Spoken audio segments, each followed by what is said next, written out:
So here now we will show you how to use iface 302 to open the door. Here now, and the new users. It supports finger, password, face, and ID card. Just save it.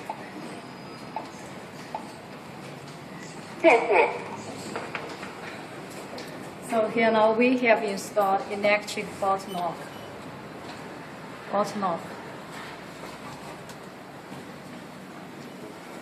This side is bracket, so it can lock the door. Yeah, this is for exit push button. Door is open. And inside we have also installed remote control.